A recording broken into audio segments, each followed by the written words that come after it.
Warning! Kinda Murdery contains adult themes, explicit language, and descriptions of violence. It is not suitable for anyone, and we recommend you stop listening now.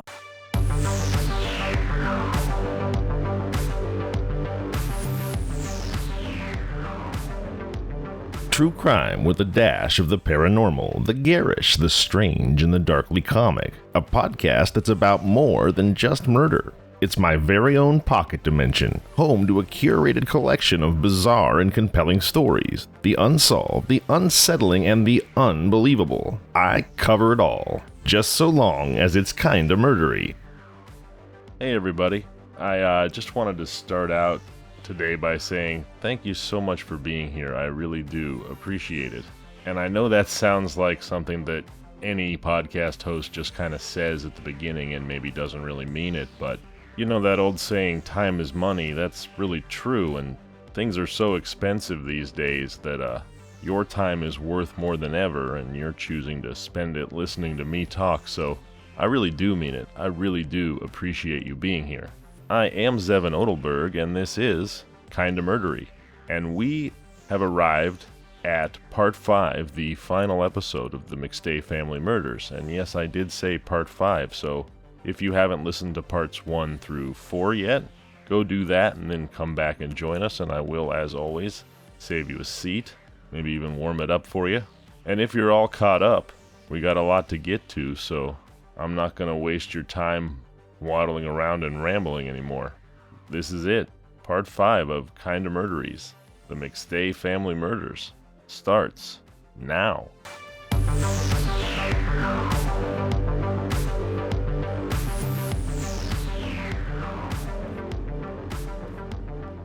The courtroom in San Bernardino was built for volume, by which I mean physical space, not raised voices. High ceilings, pale walls, wood benches polished by decades of restless hands, and by the time opening statements began, it held a different kind of pressure.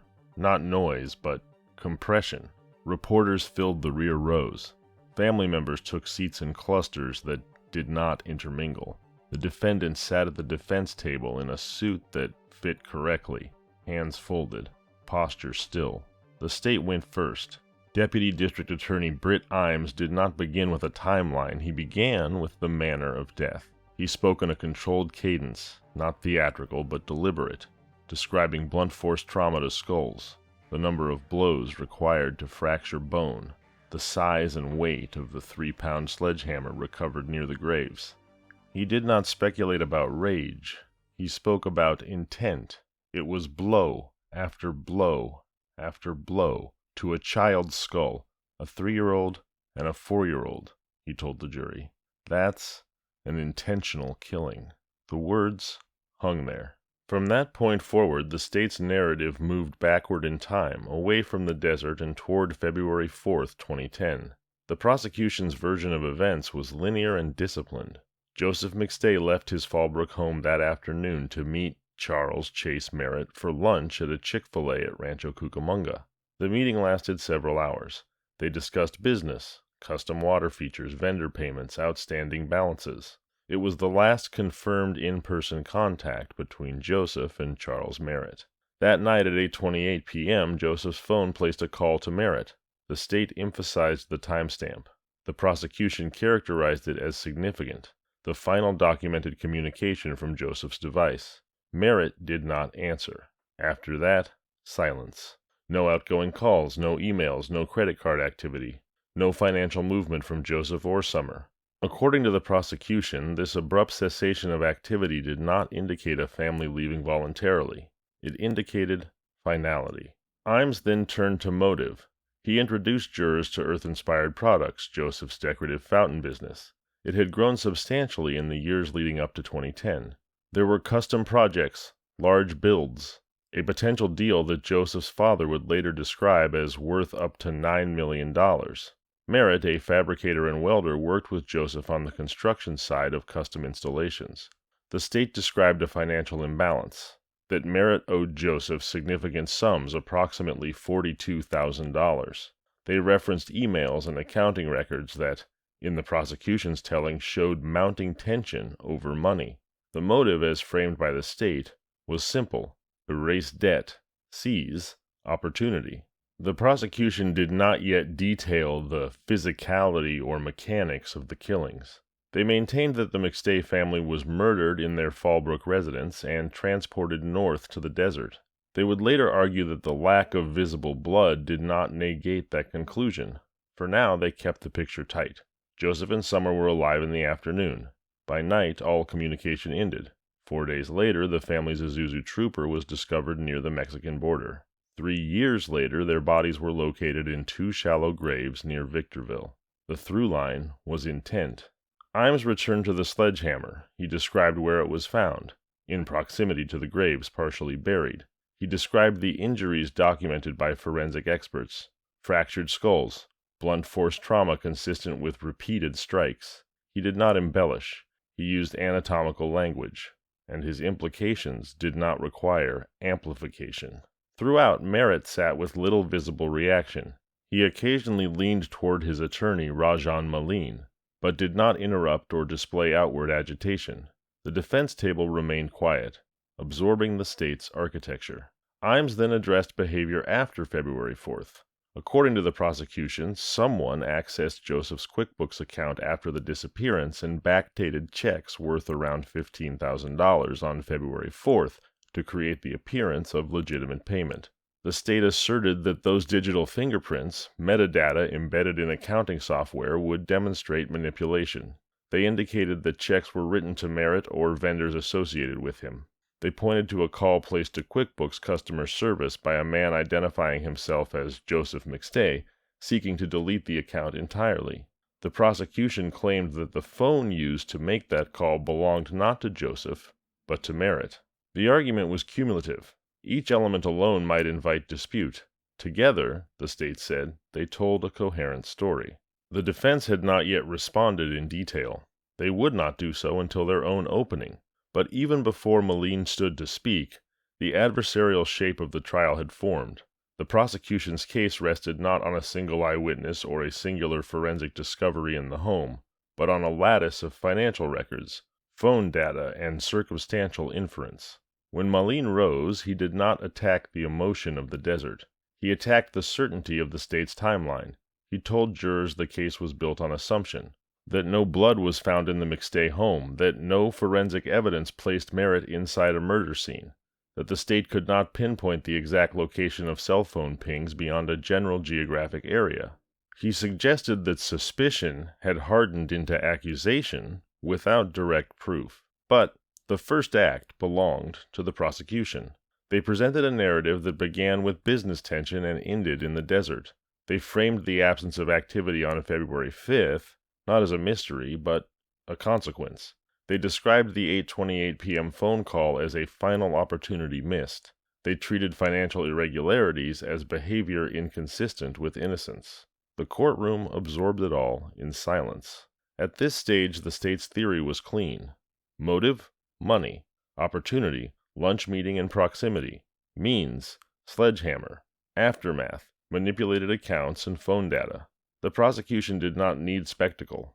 The facts, arranged in sequence, were intended to be enough. Whether they were enough would depend on how the defense fractured the prosecution's sequence in the days ahead. The prosecution did not begin with blood, it began with paper. On a large screen in the courtroom, jurors were shown a series of checks drawn from Earth-inspired products. The dates printed on the checks read February 4th, 2010, the same day Joseph McStay and his family vanished. The amounts varied, several $1,000s at a time. In total, prosecutors argued, roughly $15,000 had been written to Merritt or to vendors connected to him in the days immediately after the McStays disappeared. Deputy District Attorney Britt Imes did not raise his voice. He walked the jury through the numbers slowly, calmly. Joseph McStay had emailed Merritt on February 1st, 2010, 3 days before the disappearance, stating that Merritt owed the company approximately $42,000 for prior work and overpayments. The figure was not disputed in court. It was printed in black and white in the email. The tone of the message was businesslike but firm.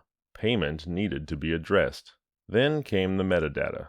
San Bernardino County investigators testified that although the checks bore the date February 4th, Forensic examination of the QuickBooks records showed they were actually created several days later.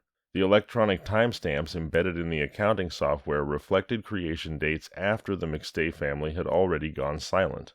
Prosecutors argued that checks had been backdated to make it appear as though they were written during a routine business day. The defense objected to characterization. They did not dispute that Merritt wrote the checks, they disputed the implication. Raj Maleen, Merritt's defense attorney, rose and suggested an alternative explanation. Backdating was not unusual in small businesses. Payments were sometimes entered after the fact. The metadata showed when entries were input into QuickBooks, but not when physical checks were handed over. There was no witness who saw Merritt forge a signature. There was no surveillance video of him alone at a computer altering records. The jury was reminded that Joseph and Merritt had met for lunch on February 4th at a Chick-fil-A in Rancho Cucamonga. The meeting itself was not disputed. What occurred during that meeting was. Prosecutors suggested that Joseph may have confronted Merritt about the $42,000 debt. They implied termination, a falling out, a financial reckoning. They did not present an audio recording of that lunch. They presented inference built on timing and money. The defense countered with context. Merritt had been a welder and a fabricator on custom fountain projects. Payments often flowed unevenly. Vendors were paid as materials were ordered. Cash flow could be erratic. Writing a check after a meeting did not equate to murder. The prosecution shifted to bank activity. After February 4th, there was no further phone usage from Joseph's cell phone beyond the evening call records. No outgoing emails, no logins to business accounts under his name. But the QuickBooks entries continued. Someone was accessing the system. Investigators testified that a call had been placed to QuickBooks customer service from a phone registered to Merritt. The caller identified himself as Joseph McStay and attempted to delete the company's accounting records. The representative refused, citing lack of proper authentication credentials. That call was logged. The defense again pushed back. The identity of the caller was based on phone records, not a recorded voice confirmed in court. The jury did not hear an audio clip of Merritt's voice on the line. They heard a customer service employee recount that someone claiming to be Joseph had called from a number later associated with Merritt. For his part, Imes returned to the money. Approximately $42,000 was owed by Merritt to McStay. Approximately $15,000 was written to Merritt or his associates in the days after the family disappeared. If Merritt owed McStay $42,000, might McStay hesitate to write Merritt checks for another $15,000? And then there was the potential $9 million deal Joseph was reportedly negotiating according to testimony from his father, Patrick McStay. The prosecution's position was simple. Financial pressure can create motive. A debt can become leverage. A termination can become escalation. The defense warned the jury about stacking numbers into narrative. Owing money is not homicide. Entering payments into accounting software is not evidence of violence. Suspicion built on spreadsheets still requires proof beyond a reasonable doubt. There was no confession introduced in this phase. No eyewitness placing Merritt inside the McStay home on the night of February 4th. No blood in his truck. No murder weapon tied to his fingerprints. The prosecution leaned heavily on pattern and proximity, on the convergence of debt, timing, and digital activity.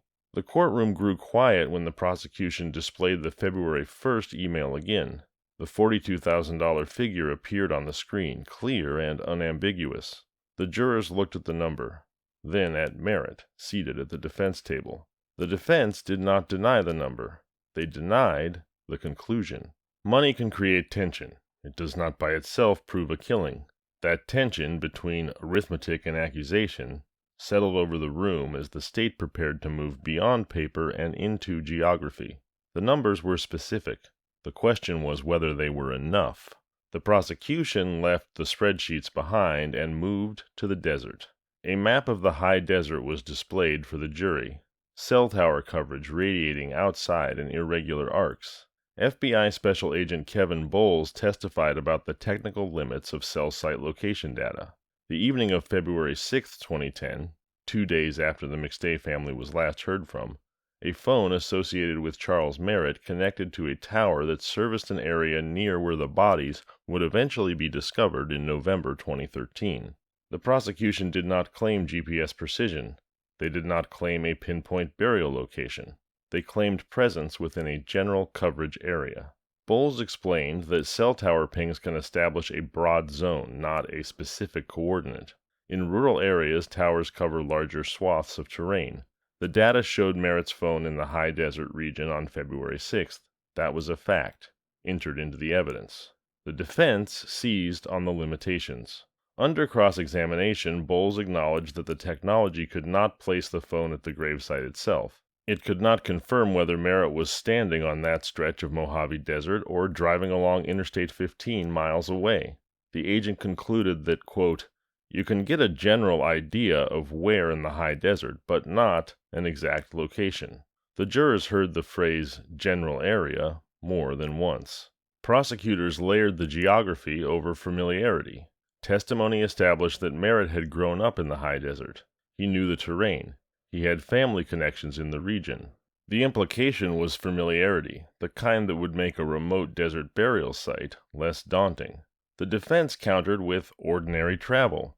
The high desert was not an exotic destination. It was reachable by freeway. Visiting family or passing through did not equate to transporting 4 bodies. They reminded the jury that no witness had seen Merritt in possession of the McStays after February 4th. No soil from the gravesite was found in his vehicle. No shovel, no tarp, no fiber evidence was presented tying him physically to the graves. Then, the sledgehammer entered the frame. A 3-pound sledgehammer had been recovered from one of the graves. Prosecutors argued it was consistent with the blunt force trauma identified in autopsy findings. They did not present fingerprints from the hammer tying it to Merritt. They did not present DNA linking him to the handle. The argument was inferential, that a man who fabricated custom fountains would be familiar with tools of that size and weight. The defense objected to characterizing tool familiarity with evidence of homicide. Thousands of contractors and welders own sledgehammers. Ownership does not imply use in murder. No hardware store receipt connected Merritt to that specific hammer. No witness placed it in his hand. The prosecution returned briefly to February 4th. At 8:28 p.m., Joseph McStay's phone placed a call to Merritt. Phone records confirmed the outgoing call. Merritt did not answer. The call lasted seconds. The prosecution suggested that the call was significant because it was the final documented attempt at contact between the two men. They did not claim the call contained a plea for help. There was no recording. They suggested timing. The defense reframed it as routine. Joseph and Merritt spoke frequently about business matters. Multiple calls that day were not unusual. The fact that Merritt did not answer one call did not transform it into prophecy. The prosecution structure was cumulative. Debt of approximately $42,000. Roughly $15,000 in post-disappearance checks. A February 6th phone ping in the high desert. A sledgehammer buried with the bodies. A final missed call at 8:28 p.m. Individually, each piece had room for argument. Together, the state argued, they formed a coherent pattern. The defense did not attempt to dismantle every piece of that pattern entirely. Instead, they focused on doubt. Metadata does not equal murder. Cell tower data does not equal burial. Debt does not equal motive beyond speculation. Tool familiarity does not equal weapon identification. A missed phone call does not equal guilt. By the close of this first phase of testimony, the jurors were left weighing interpretation against limitation.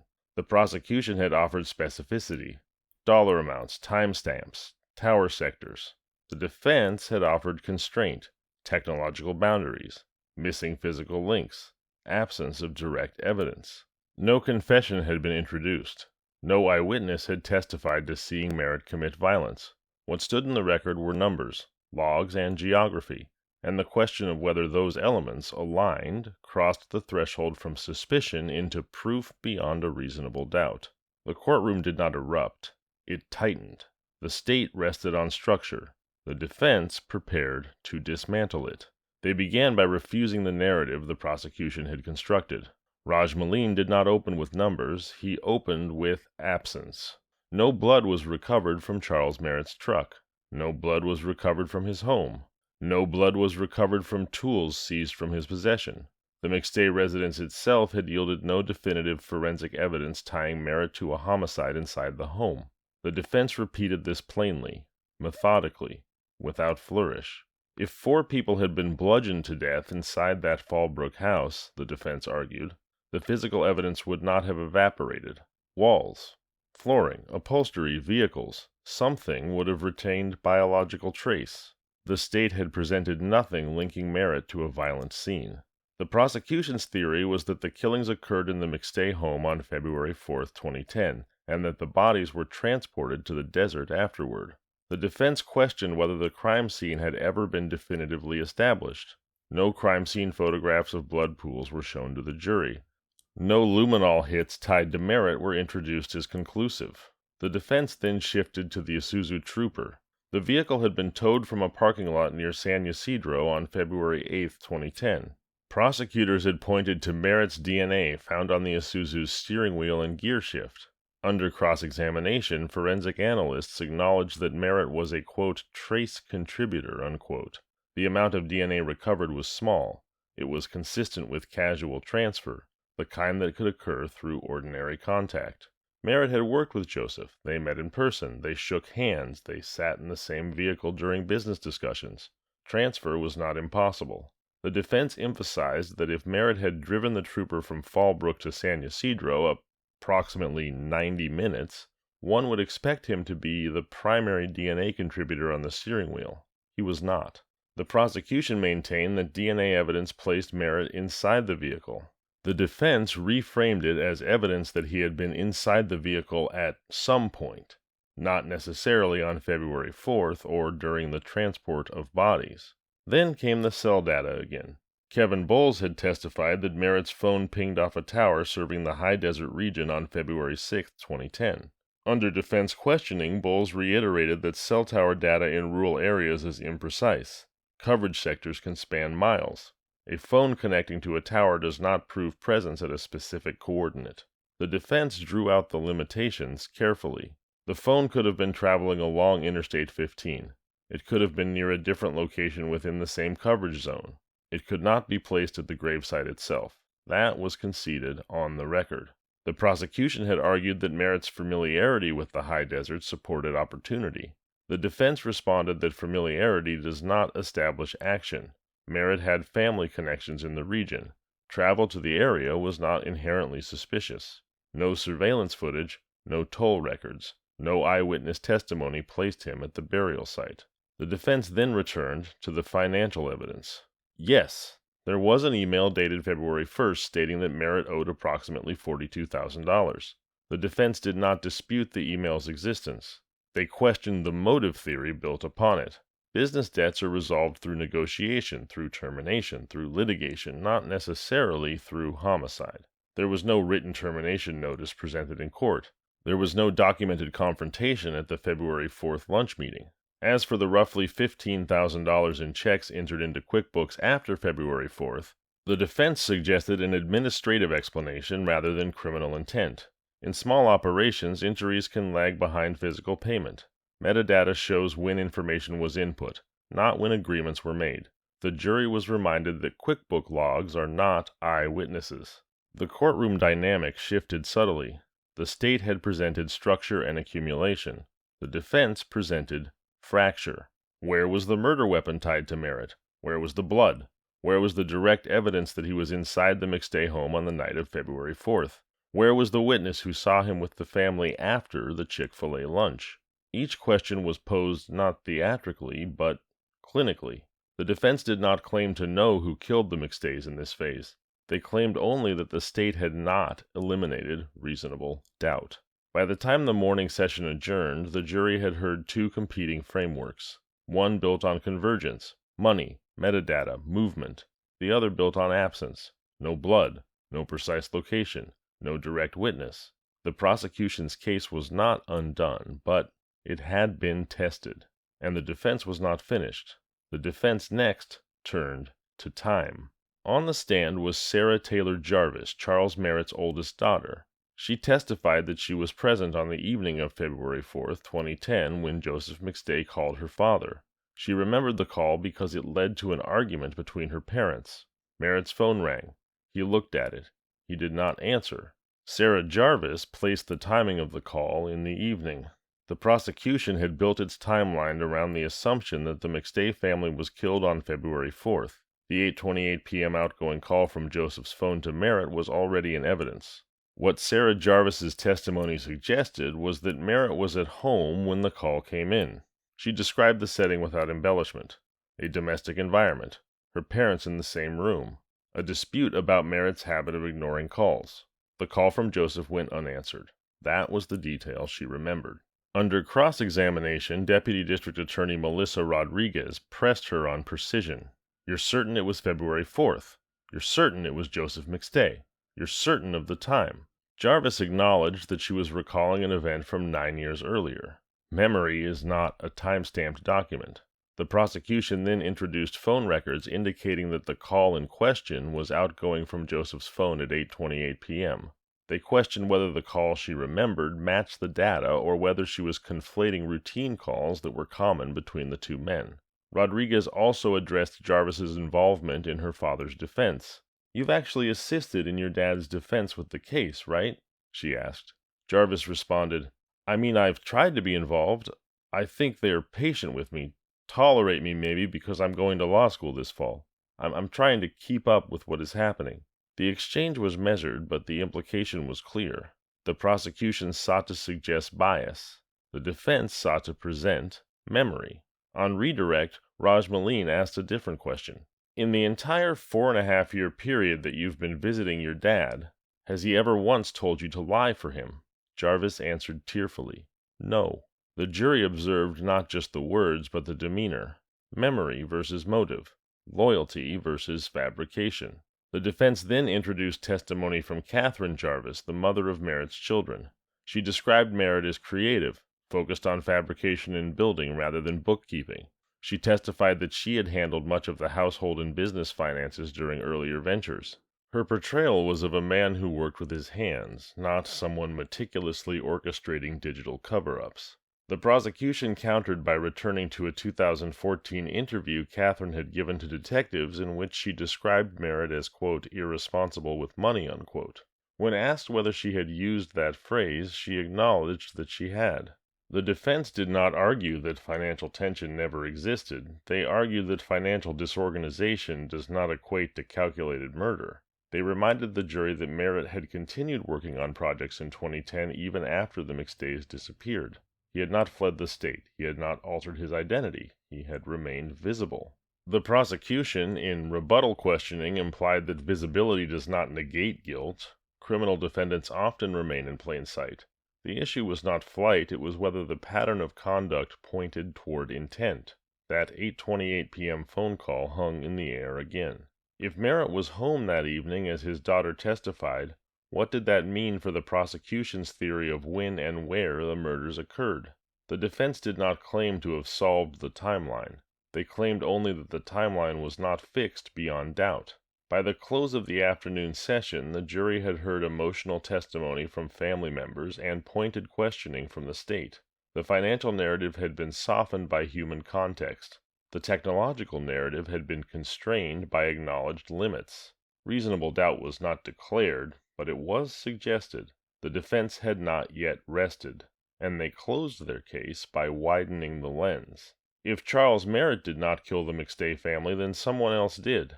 The defense did not need to prove who that someone was. They needed only to demonstrate that the investigation had focused too narrowly, too quickly, and had failed to exhaust other viable possibilities. They began with access. Joseph McStay's business, Earth Inspired Products, had multiple individuals with administrative privileges at different times. The website backend could be accessed remotely. Passwords were sometimes shared. Small businesses do not always maintain airtight compartmentalization. The defense asked jurors to consider whether digital entries in QuickBooks or access to financial records necessarily pointed to one individual. They revisited the business conflict with Dan Kavanaugh. By 2011, Kavanaugh had sold Earth Inspired Products to an outside company for approximately $250,000. Patrick McStay had testified that Joseph did not authorize that sale. Of course, Joseph couldn't have. He was missing at the time. But Patrick said in court that Kavanaugh owned nothing. The defense did not accuse Kavanaugh outright in this phase. They raised the fact that there had been tension over ownership and control. They pointed to the transfer of the company after Joseph's disappearance. They reminded jurors that investigators had considered Kavanaugh a person of interest early in the reopened homicide investigation. The prosecution objected to characterization beyond evidence. The judge sustained where appropriate, and the defense stayed within documented testimony. Then came the handling of the McStay home. Joseph's brother, Michael McStay, had entered the house through a window on February 13, 2010, before it was formally processed as a homicide scene.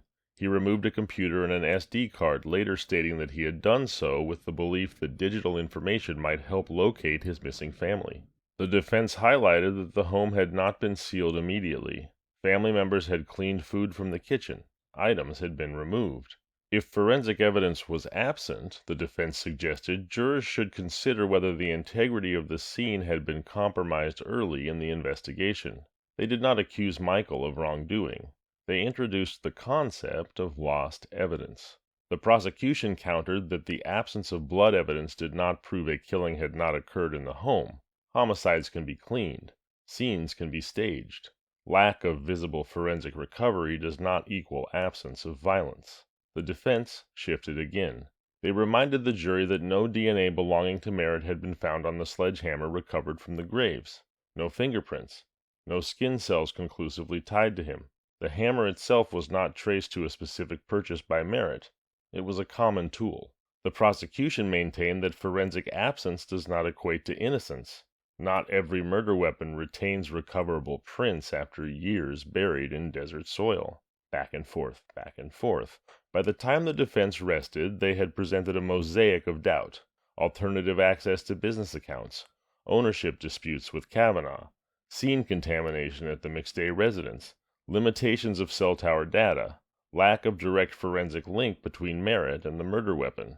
They did not provide a complete alternative theory. They did not identify a single replacement perpetrator with certainty. They didn't need to. The standard was not who might have done it. The standard was whether the state had eliminated reasonable doubt. The courtroom shifted once more as both sides prepared for closing arguments.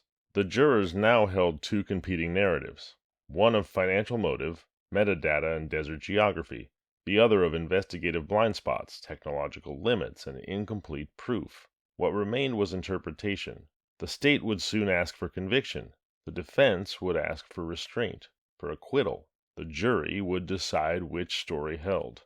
Closing arguments began without theatrics.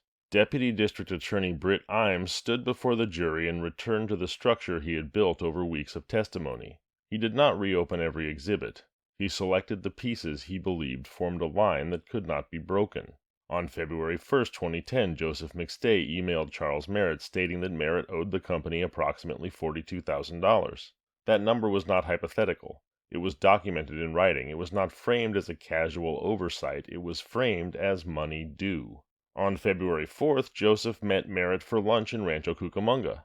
The meeting was confirmed by both sides. That same evening at 8:28 p.m., Joseph's phone placed a call to Merritt. The call lasted seconds. Merritt did not answer. After that night, there was no further verified contact from Joseph McStay. No emails. No banking activity initiated by him. No additional phone usage beyond what was already entered into evidence. Within days, approximately $15,000 in checks were entered into Earth Inspired Products' QuickBooks system, payable to Merritt or to vendors connected to him. The electronic metadata showed those entries were created after February 4th, but backdated to that day. Imes did not ask the jury to speculate about why someone might backdate a check. He suggested that backdating creates the appearance of normalcy. It situates a financial transaction before a disappearance rather than after it. Then he moved to geography.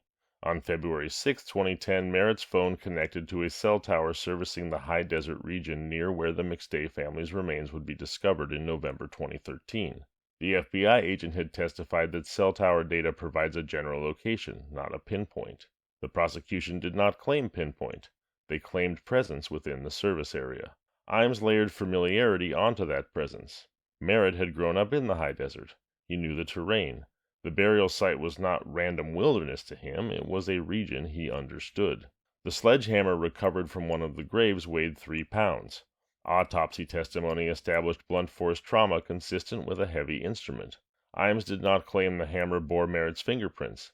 He argued that the type of weapon aligned with a man accustomed to working with tools of that size. He then addressed the defense's core argument: absence. No blood in Merritt's truck, no direct forensic tie between Merritt and the hammer, no eyewitness to the killings. Imes acknowledged those gaps. He told the jury that murder cases are often built from circumstantial evidence. Circumstantial does not mean speculative. It means inferred from connected facts. The law does not require an eyewitness to convict. It requires proof beyond a reasonable doubt. He urged the jurors to consider convergence: debt of approximately $42,000, financial injuries totaling roughly $15,000 after the disappearance, a February 4th lunch meeting, an 8:28 p.m. missed call, a February 6th high desert cell tower connection, a burial site in terrain familiar to the defendant. He did not raise his voice. He repeated the timeline: February 1st, February 4th, February 6th. He asked the jury to look at the sequence and decide whether it was coincidence or cause. When Raj Malin rose for the defense, he did not attempt to dismantle the timeline. He questioned the strength of its joints. Debt is not a motive for murder, he said. Business resolves disputes through civil mechanisms. The $42,000 email proved tension, not violence. The $15,000 in QuickBook entries proved accounting activity, not homicide. He returned to the cell tower testimony. General area was the phrase repeated under oath. The high desert spans miles. Being within a coverage sector does not equal being at a gravesite. No GPS, surveillance footage, no eyewitness.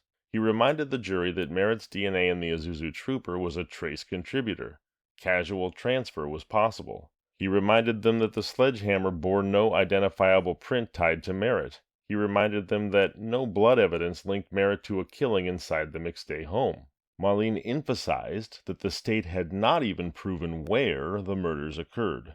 The prosecution theorized the Fallbrook residence, yet no conclusive forensic evidence established it as the crime scene. He urged the jury to resist narrative neatness. He suggested that the state had built a story that fit its chosen suspect while overlooking alternative explanations and investigative missteps, including early access to the McStay home before it was treated as a secured homicide case. The arguments did not escalate into shouting. They narrowed. The jurors were instructed that circumstantial evidence is not inferior to direct evidence, but that each element must be weighed carefully. They were reminded that reasonable doubt is not imaginary doubt, it must be grounded in reason. The judge delivered the final instructions on the elements of first-degree murder and special circumstances. If the jury found Merritt guilty, they would proceed to a penalty phase. If not, he would walk. When the attorneys sat down, the courtroom did not erupt. The jurors filed out to deliberate. The numbers were now in their hands. Approximately $42,000, approximately $15,000, February 4th, February 6th, and a desert that had held its silence for 3 years. The decision would determine whether that silence had been broken beyond a reasonable doubt. The jury returned with a guilty verdict, and the courtroom shifted once again after the guilty verdict was read. The question of whether Charles Chase Merritt killed Joseph and Summer McStay and their 2 young sons was no longer before the jury. That decision had been made. What remained was punishment. Because San Bernardino had charged Merritt with 4 counts of first-degree murder with special circumstances, as the case entered the penalty phase, the jurors now had 2 options: life in prison without the possibility of parole, or death. The prosecution did not need to prove guilt again, they needed to argue aggravation. They began by revisiting the manner of the killings, but with sharper focus. The McStays had been buried in 2 shallow graves in the Mojave Desert near Victorville. Joseph and his younger son were placed together in one grave. Summer and Johnny were placed in the other. Each had been killed by blunt force trauma. Prosecutors emphasized the vulnerability of the children, 4 years old and 3 years old, and the physical force required to inflict the injuries documented by forensic pathologists. The weapon recovered near the graves, the 3-pound sledgehammer that was shown to be consistent with the skull fractures, again returned to the narrative. Jurors had already heard this in the guilt phase. But in the penalty phase, it was framed differently, not as evidence of identity, but as evidence of brutality. The prosecution also returned to motive, this time in moral terms rather than evidentiary ones. They revisited the approximately $42,000 in bad checks that Merritt had written to himself from Earth-inspired products, and its QuickBook accounts in the weeks surrounding the murders. They referenced Merritt's gambling activity that showed tens of thousands of dollars moving through casino transactions in the months before and after February 10th. The implication was that financial pressure had escalated into violence and that Merritt was clearly a man already struggling with self-control. Then they introduced aggravating background.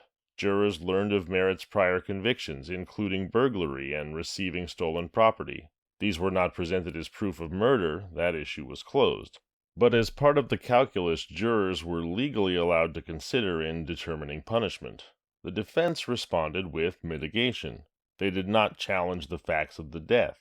They did not re-argue the desert. Instead, they tried to humanize Merritt before 12 people who had just convicted him of killing a family of 4. They called family members. His daughter, Sarah Taylor Jarvis, who had testified during the guilt phase, appeared again. She spoke about visiting her father in jail over 4.5 years. She described him as present, as engaged, as someone who never asked her to lie for him. The defense returned to the moment from earlier testimony. In the entire 4.5-year period that you've been visiting your dad, has he ever once told you to lie for him? No, she said. The defense asked jurors to weigh not just the crime, but the person they saw in court. A father, a man who maintained his innocence, someone whose family continued to stand beside him. They argued that life without parole was punishment enough, that he would die in prison regardless. The execution could not restore the McStay family. Throughout the penalty phase, Merritt remained composed. He took notes. He leaned toward his attorneys during sidebars. He did not display visible emotion when photographs were revisited. Observers in the gallery described him as steady, sometimes expressionless, occasionally shaking his head slightly during prosecution arguments. The jury instructions were lengthy and technical. Jurors were told that they were not required to impose death even if aggregating factors outweighed mitigating ones. The decision was moral and individualized. They were instructed to consider the totality of circumstances. Deliberations began. Unlike the guilt phase, which had stretched over several days, the penalty deliberations were shorter. Jurors requested transcripts of specific testimony. They reviewed evidence exhibits.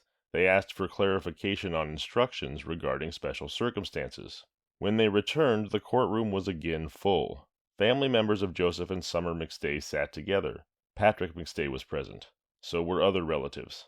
Some held photographs of the children. There were no outbursts as the clerk read the decision. The jury recommended death. Under California law at the time the judge formally imposed the sentence, Charles Merritt was sentenced to death for the murders of Joseph McStay, Summer McStay, Gianni McStay, and Joseph Jr. McStay. There was no applause, no visible reaction from Merritt beyond a tightening of his jaw. He did not address the court. He did not confess. He did not apologize. After sentencing, reporters asked him if he wanted to speak.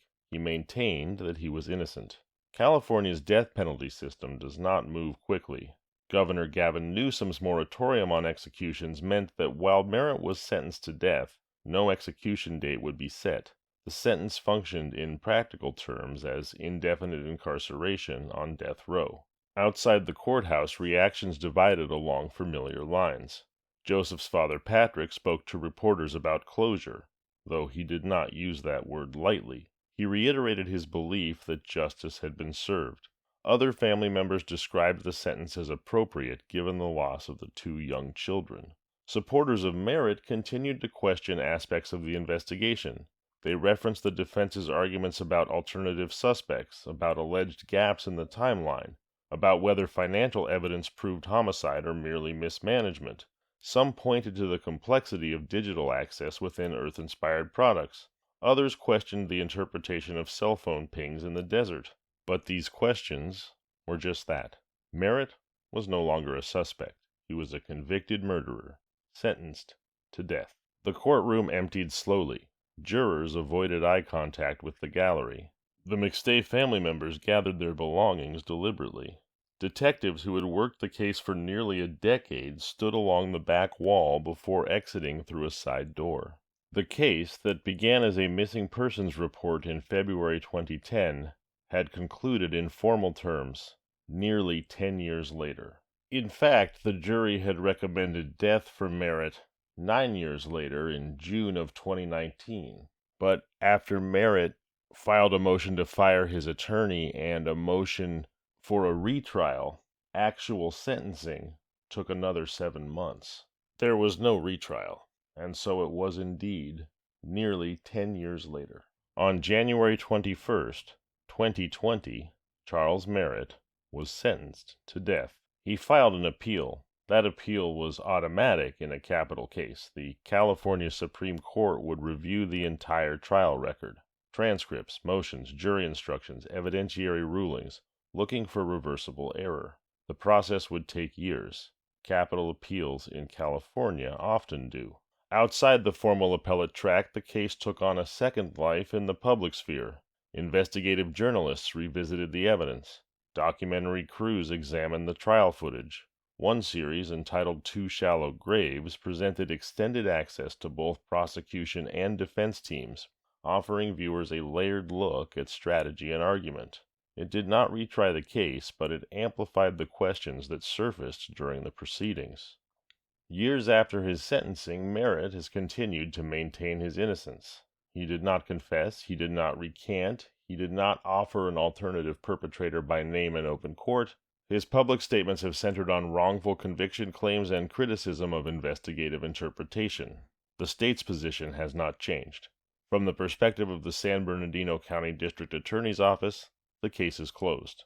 4 counts of first-degree murder, 4 special circumstances findings, a death sentence imposed. The investigative file, once active with missing persons flyers and border surveillance reviews, has moved to the archives. The physical locations remain. The house in Fallbrook still stands, a 2-story property with a small yard and a driveway that once held the family's vehicles. The Mojave Desert remains wide and indifferent, wind moving across terrain that concealed 2 shallow graves for more than 3 years. The San Ysidro Port of Entry continues to process travelers daily, long after that February 8, 2010 footage that briefly suggested the McStays had walked away voluntarily. The murders of Joseph McStay, Summer McStay, Johnny McStay, and Joseph Jr. are no longer a mystery in the eyes of the court. A jury has rendered its decision. A judge has imposed punishment. The criminal case ended in the courtroom. The questions for some did not, but the law has spoken, and we can only pray that its decision brings a modicum of comfort to the McStays' grieving family. I'll see you next week, on Thursday, February 26th, with a new Kinda Murdery story.